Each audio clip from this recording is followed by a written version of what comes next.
200, all the vitamins and all the minerals. Vitamins, minerals is the start, but it's really pretty aggressive to reprogram my biochemistry to be younger. For example, your cell membrane is made up of a certain substance that depletes over time. That's why the skin in an elderly person sags and organs don't work very well. You can stop that, in fact, reverse that aging process by supplementing with that substance. So that's, with that substance? Yeah. So that's, where do you find that substance? Well, I sell it, actually. I have a, I have a health longevity supplement company. I want to live as long as I can. I don't want to die. If following Ray's regimen would put that day off, I'm very willing to do that. Life expectancy was 25, 1,000 years ago, and that's what our genetic program is. Biology and health and medicine used to be hit or miss. Now we're actually going to be able to reprogram it, just like you reprogram your computer. I took some supplements and ate a diet and did a whole exercise program that greatly improved my insulin sensitivity and completely got rid of the whole profile of being type 2 diabetic.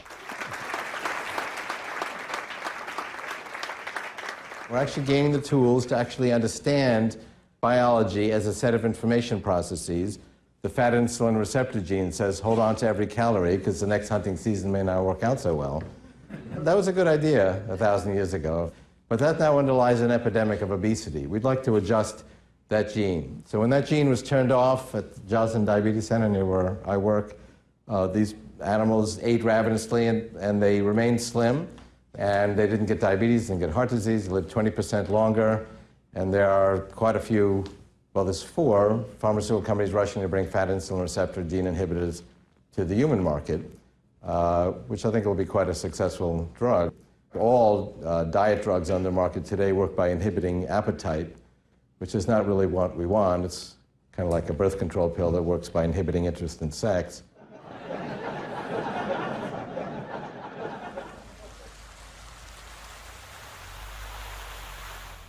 I think human beings are a marvel. I mean, we are our bodies. There are not good genes, bad genes. There's a balance in genetics. We could do a lot of foolish things trying to alter human beings to improve them. The net result of that might be tragedy. Ray is a very interesting person, entertaining, kind of a visionary. He's not a biologist, however. And I think were he a biologist, he would be more moderate in his extensions and extrapolations of the uses of our technology. Engineering a better human being is going to be a daunting task.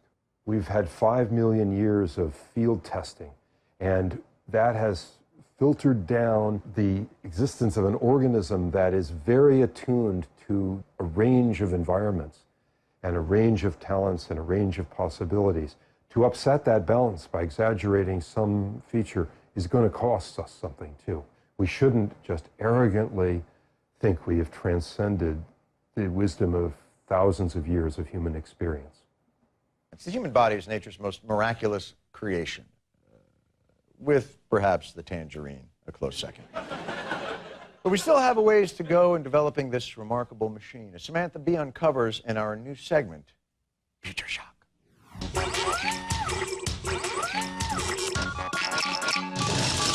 Future Shock!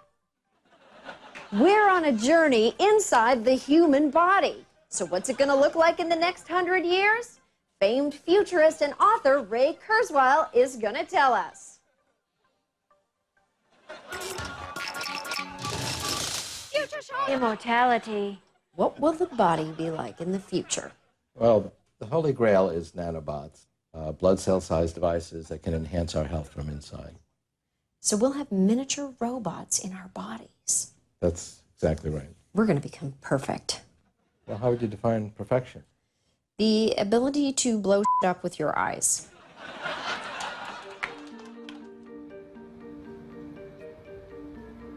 Biology is very impressive and intricate, clever, but also very suboptimal compared to what we ultimately will be able to engineer with nanotechnology. We are building devices now that are at the nanoscale. This is a design of for a robotic red blood cell. Conservative analysis of these respir shows that if you were to replace a portion of your red blood cells with these robotic versions, you could do an Olympic sprint for 15 minutes without taking a breath, or sit at the bottom of your pool for 4 hours.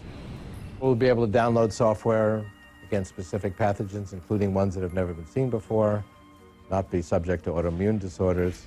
And if you look at what will be in principle feasible with nanotechnology, we can go far beyond the limitations of our version 1 bodies.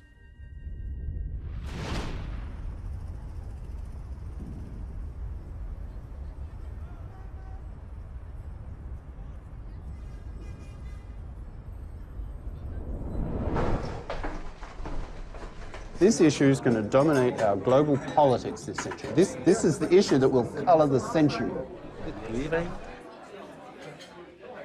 There's more computing capacity in a little grain of sugar when it's nanotech, 1 bit per atom and flipping back and forth in femtoseconds. There's more computing capacity in that grain of sand than our human brain by a factor of, I don't know, billions or something. So that these machines, if we, humanity, if we decide to build them, we're building gods. My name is Hugo de Garis. It's a Frenchy-sounding name. I'm a professor of computer science and mathematical physics at a Southeast Chinese university. I have a 4-year contract there to build China's first artificial brain.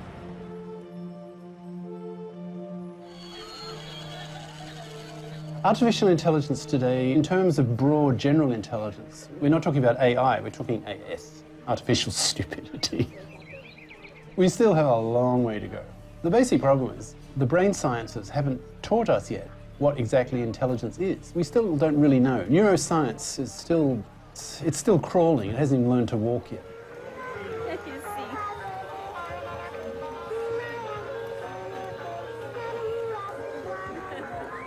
It talks. Where am I critical on Ray's point of view? Well, I think he's a bit naive in the sense that he doesn't give enough consideration to the possible negative consequences of these developments. His raison d'etre, his reason for living, is to create inventions that help humanity. So for him to hear somebody like me saying, well, these inventions may end up causing the worst war that humanity's ever had, freaks him out. He doesn't want to hear such things.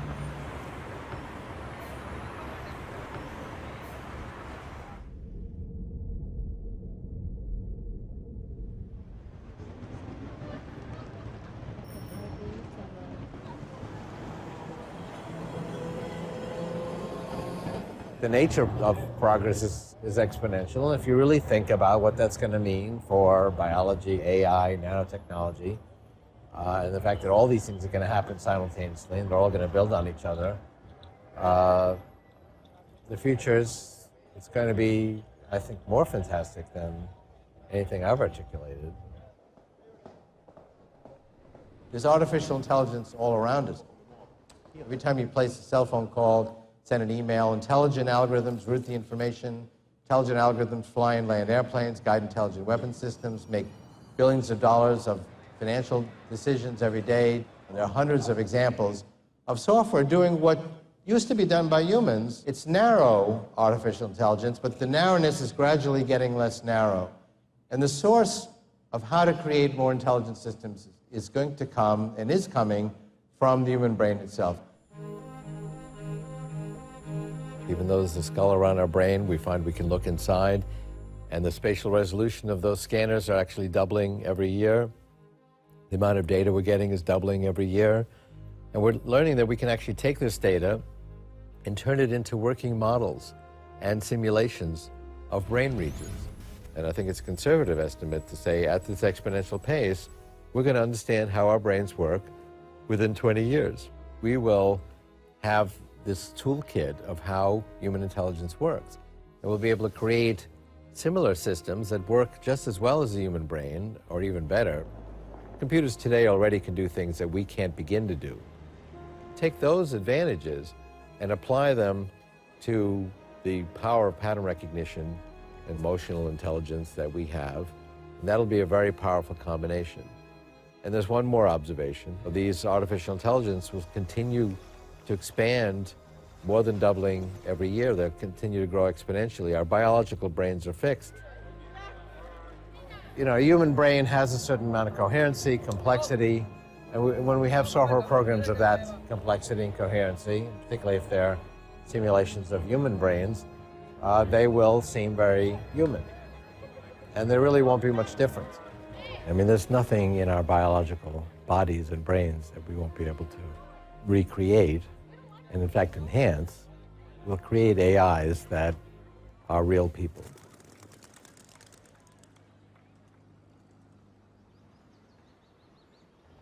So, this is the house. Looking pretty much the same. I don't think we had the television antenna. Remember lots of happy and sad times. Mostly happy.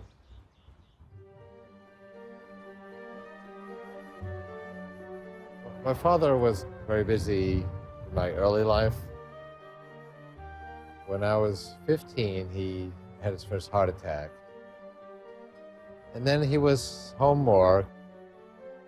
We developed actually more of an adult relationship. I became sort of a confidant of his. He would tell me his worries. I think Fred knew that he was dying. And about that, he was very brave. My father had gotten increasingly ill the last months of his life. He had actually difficulty walking because his heart was very weak. I got a call, I believe, from my aunt saying that he had passed away. The call was not surprising, but it was shocking. I had not really experienced that before. I felt frustrated in that keeping him alive was a goal that kind of slipped through my fingers. My father was 58 when he died. There was this real tragedy of, I think, a great talent that never really had completely the opportunity to express itself. I knew there was a reason I was keeping all this stuff, and he kept all this stuff. And I have got, all of his letters and all of his music and all of his documents and all of his electric bills and all this stuff. I do plan to bring back my father because my memory of him is faded, but he still visits me in dreams. What happens in 40 years from now, and Ray dies and doesn't have his father back? What does all this mean? Was he wrong? Well, he was right about some things. He's imagining a set of technologies that he would have within a certain amount of time before he dies. From my observations, the precursors of those technologies that would have to exist simply are not here. Ray's longing for this and his expectation, I think, is it's sort of heartwarming, but it isn't going to happen. There certainly will come a time when an AI will say, yes, I'm self-aware, I'm conscious, and I deserve rights. The more subtle philosophical question is whether you can believe it. I wouldn't want to minimize the subtlety and interest of this issue, but I do think that once we create AIs that say they're conscious and interact with us in flexible ways, the philosophical problem will become kind of irrelevant, just in the same way it's irrelevant right now. I got to interact with you as if you're conscious, whether or not I believe you are. I think people will interact with the AIs in the same way when push comes to shove. Once we have an intelligence significantly smarter than a human, it will be able to do amazing, incredible things beyond anything we can dream of. And from our perspective, it will appear like a god, just as we would appear godlike to a cockroach or a mouse. And once you have an AI that's a smarter scientist than any human, that's 10 times smarter than Albert Einstein, who knows what that AI will be able to do? By the 2030s, AIs will be millions of times more intelligent than humans. So we're talking about a vast level of intelligence. So they could be assigned to create a person. For argument's sake, let's say it's a virtual person existing in virtual reality that is a very close replica of an actual person based on the information we have about that person. My work on this project right now is, in fact, to maintain and gather as much information as possible about my father so these future AIs will have something to work with. He was a pack rat like I am, and I have 50 boxes of his documents, all his letters. I have his music. This is my father's financial ledgers. And I have my own memories, which are fading, but this future AI can go inside my brain and pull out those memories that even I have difficulty accessing. Chopin, dotted notes, correct, execute throughout 3/4 time. These are instructions from my father about playing the piano. He was my piano teacher. So with all of that information, I believe an AI would be able to create someone that would seem very much like my father.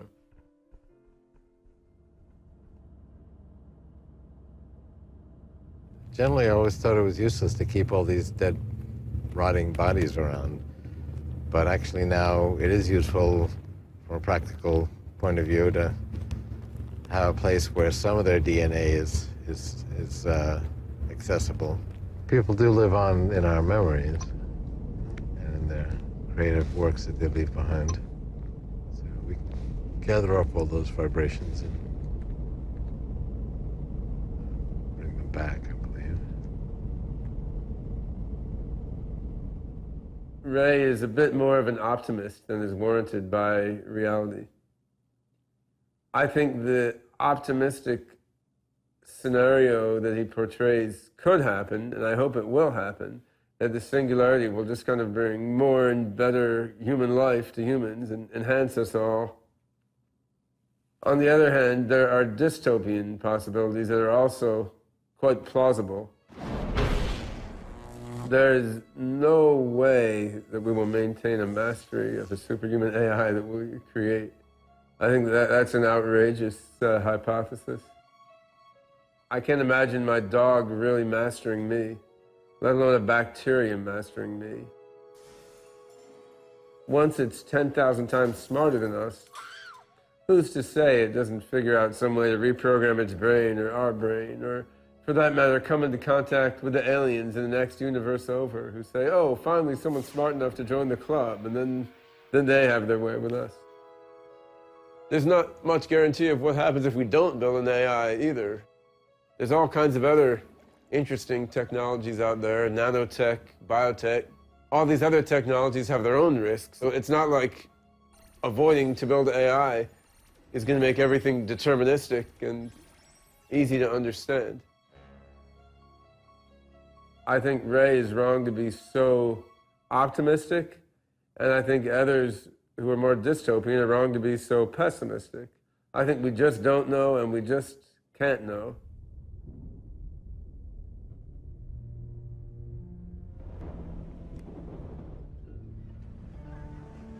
I guess I'm best known for the concept of the so-called artellect war. The artellect, that's two words joined together, artificial intellect, so artellect. These machines might, for whatever reason, wipe out humanity. There's always that risk. Consider the analogy of the way we, as human beings, we look towards ants or mosquitoes as pests, you know. We kill them and we don't give a damn because we feel we're so superior to them. They are so inferior to us. So who's to say that an artellect, which then becomes trillions of times above human capacities, may look upon us in the same kind of way. We could never be sure. I'm predicting that there'll be a major war late 21st century between two human groups. So one group, they will argue that the only way to ensure that the risk is zero is that they're never built in the first place. But the second group, for them it'll be almost like a religion to build these things because they'd be godlike. So you've got here the source of a bitter conflict between these two human groups. Then with late 21st century weapons, you're talking about a major war that will kill not millions of people, but billions. As a brain builder myself, am I prepared to risk the extinction of the human species for the sake of building an intellect? Because that's what it comes down to. Yep.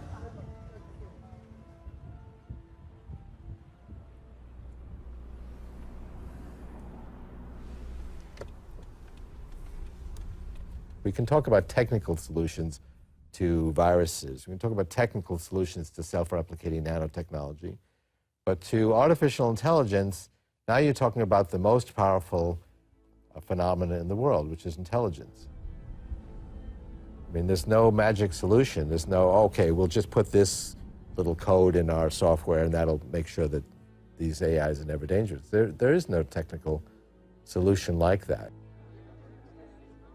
If you ask what is the challenge of the 21st century, it's to keep the AIs friendly, as some people put it, but really it's to keep AIs reflecting the human values that we want to foster. These AIs will be a lot more intelligent. They'll be just as stymied as we are today at the limits of knowledge, but then they'll be making breakthroughs, and that whole process will be a lot faster. And I'm using the third person, they, but that's actually going to be us. What I feel the singularity is, as we look towards the future, we'll get to a point where either intelligent machines or cyborgs will start to dominate.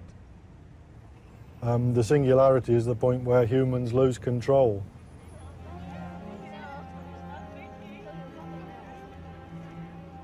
We are going to get to the Terminator scenario. That's what I see.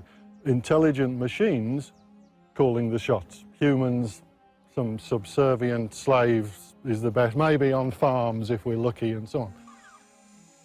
Looking at how we are ourselves now, I don't think the future is good.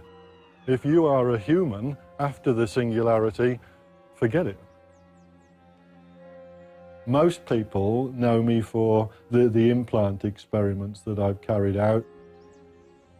And this little pot here is the first implant that I had, but it was implanted here, and that identified me to the computer in the building. Hello, Professor Warwick. The last implant that I had was a lot more serious. Now what we have there is an array of 100 electrodes, and that was implanted in the median nerves of my left arm. I then had wires running up my arm, and they came out onto a little connector pad, so we were able just to plug into these. I went to New York, and we put my nervous system live onto the internet in real time.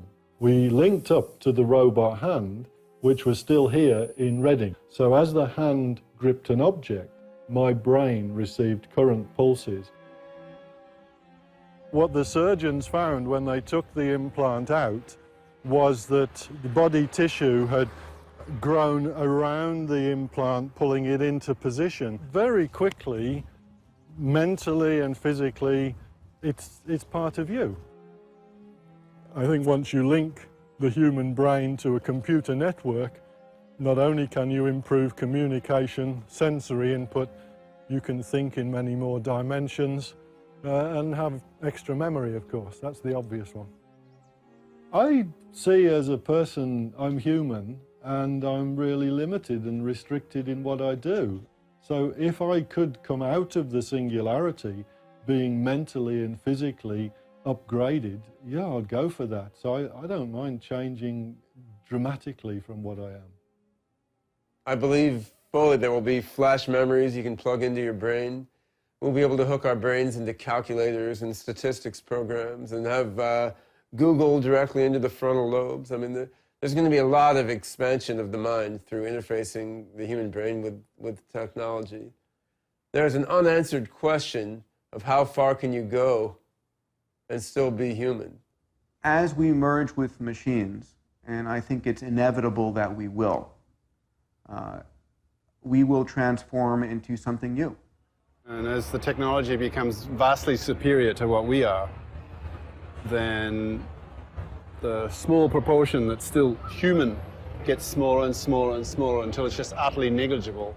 Anybody who is going to be resisting this progress forward is going to be resisting evolution.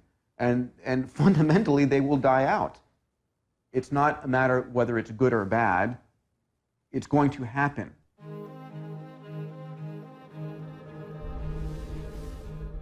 We will get to the point where so much of the action's going on with our non-biological intelligence. And non-biological intelligence won't just be nanobots in our brains. It'll be computation out on the worldwide mesh, the cloud computing that's already emerging now of all the different computers in the world interacting. And part of our existence will be software entities out in that cloud of computing. If you go out to 2045, we'll be spending most of our time in virtual reality. Right now, people spend some of their time in virtual reality environments, virtual worlds like Second Life.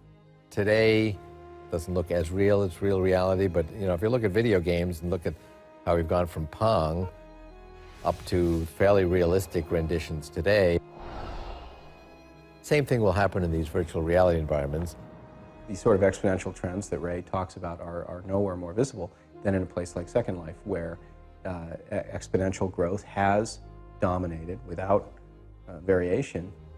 It's interesting to see this sort of exponential growth phenomena applied to a world and realize, of course, that the virtual world is the one growing exponentially, where the real world, of course, is not.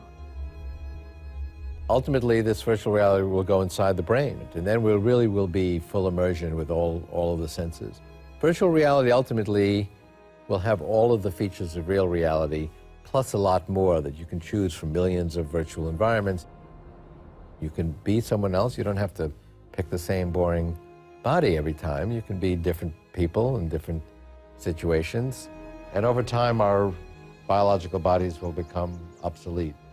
We'll have many bodies. And we'll look back to the idea of having one body and being dependent on this one biological body and having no backup for our mind file as a very primitive time. Ray talks about the uploading of everything that characterizes what's human and what you know, and all your experiences could be uploaded into the internet and run on a computer. And then that becomes philosophical. Is that you?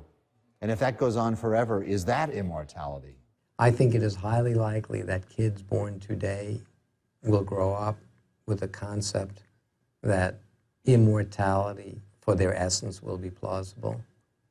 Whether, again, their biological package is likely to live more than us, for sure. Will it live hundreds of years or thousands of years?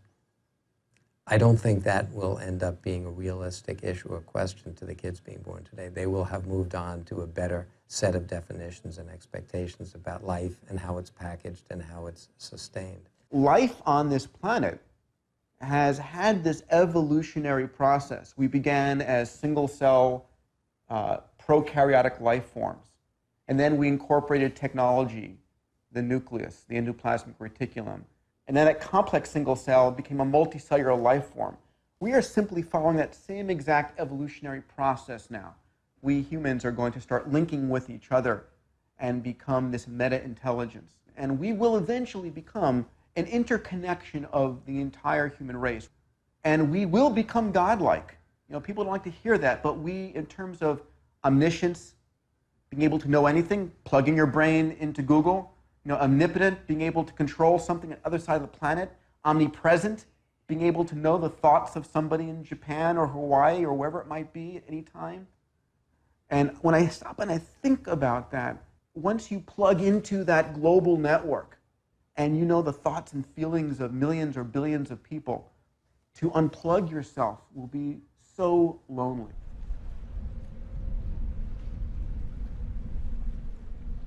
God is who he is, and our challenge should be to know him, not try to create him. Okay, this is the open mic session for February 7th. Let's just jump in. We have a scenario laid out that the world is heading for an Armageddon. And you and I are going to be the generation that's alive to see all this unfold. As Ray postulates possibilities to year 2040 and so forth, there are biblical reasons to cause us to suspect that we may not get that far. The biblical perspective is that man is going to get himself in a position that if left alone, he'd destroy himself.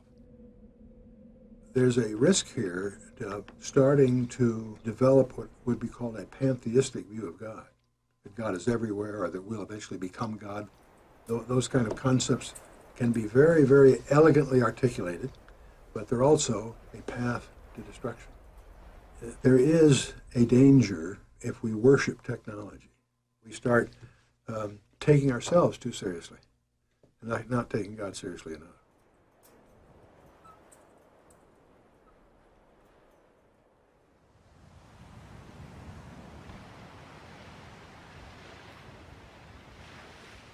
Oddly, he called me up very sad and said he was lonely and missed me. That was very uncharacteristic, because he was not prone to making emotional statements like that. He must have sensed something. That was shortly before he died. That's probably the last time I talked to him.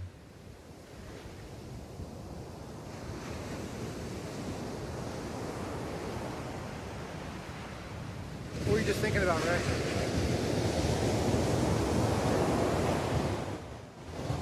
Well, I was thinking about how much computation is represented by the ocean.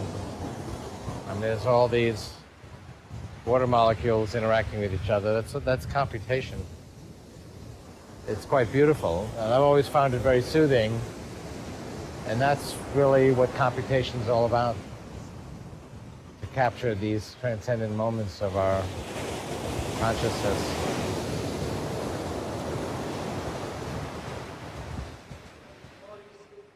Ray Kurzweil.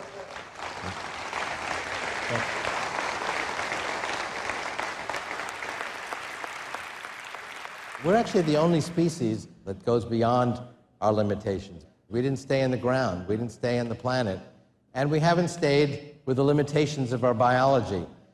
Just 200 years ago, in 1870, human life expectancy was 37. It's now pushing 80.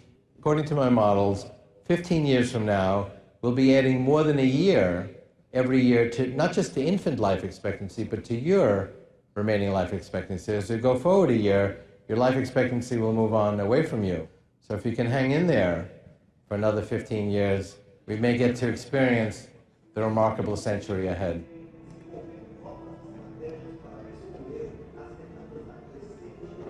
We've spent thousands of years rationalizing death and created, in fact, quite elaborate philosophies.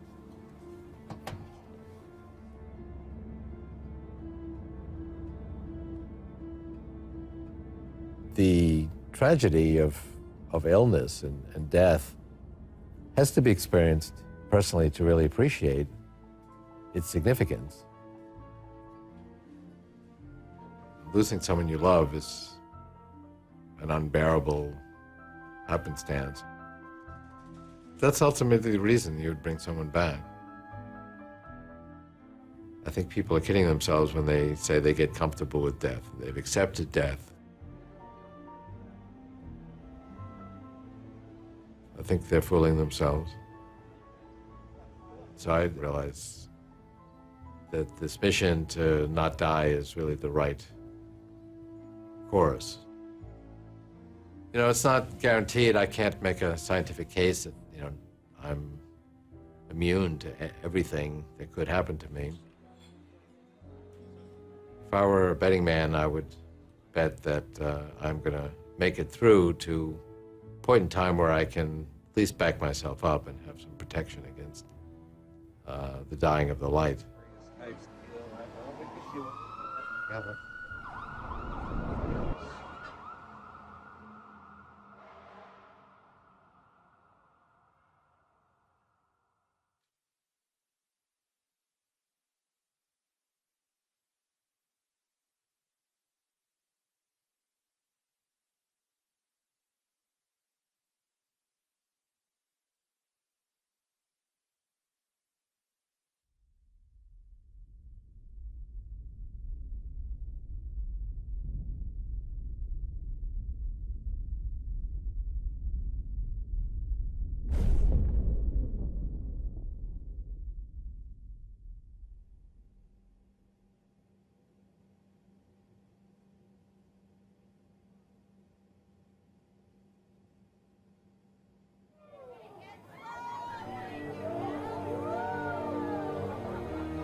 Well, they have to cut the breastbone to get to the heart. Then they stop the heart. Surgeon repairs the heart valve. And then they just close everything up and restart your heart. And that's the end of the operation.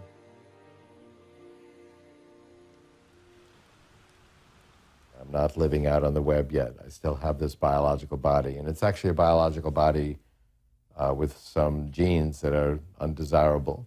So I've been struggling with that all my life, and I'm actually in a very good place. So the incision was right here.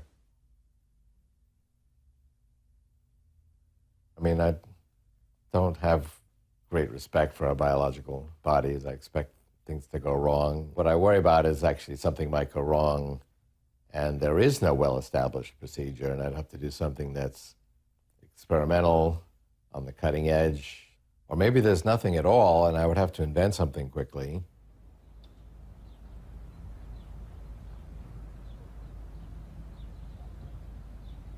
I don't think we will recreate the dead, and I don't think we will download ourselves and our sense of significance into a computer. No, I don't. And I'm no different than anybody else. I dread disease and I dread my own death up to a point, but I wouldn't say I'm afraid of it. I'm a practicing Christian. I believe in eternal life. Will we conquer death? Not this way, not physical death. Death is conquered spiritually.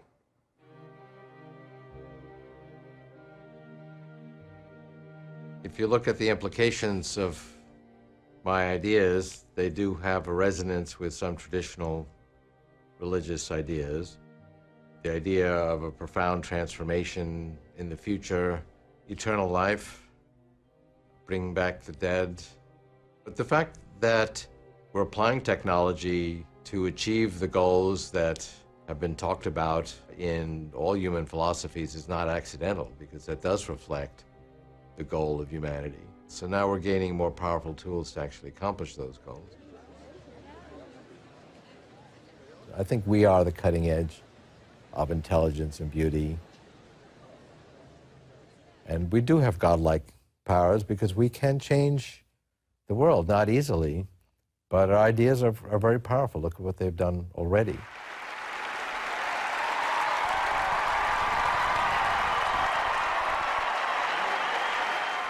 I'm hopeful because I think there's an awakening taking place in them.